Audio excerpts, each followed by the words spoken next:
We've identified that there are a couple of different trajectories.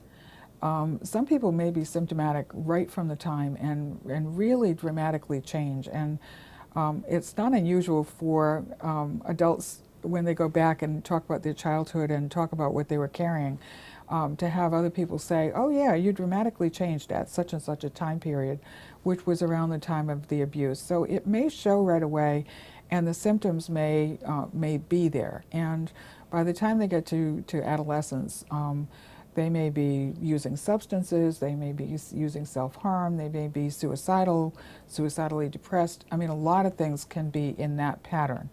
So that's one pattern. But another thing that we see is survivors who were able to split off what happened to them and to go on and live a normal life, and again, a normal life, where they're aware or even sometimes unaware of what happened to them, but it's been very split off so that they can function in the real world.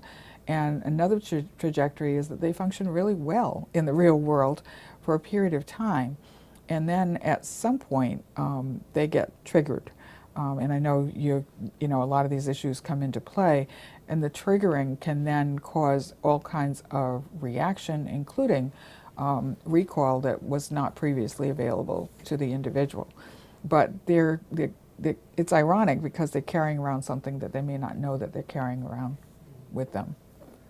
Well, you know, I think the fact that our system is so adversarial the way it's set up, it's problematic right from the beginning. And if somehow there could be a tort of child sexual abuse or a tort of incest that has a different way of doing things, that's not so designed to be so adversarial, I think that would be important. I think it's important to be able to open up an alleged perpetrator's background as much as a plaintiff's background, so that they're on equal playing ground. And I think it's very important to have expert testimony in these cases about what typically happens and explaining some of the issues of triggering memory, some of the secrecy involving child sexual abuse, and how some of it is perpetrated in a way to help explain to judges, juries, what the processes look like. I think our society is getting more educated, and especially the priest abuse and now the coach abuse scandals have really opened up the understanding.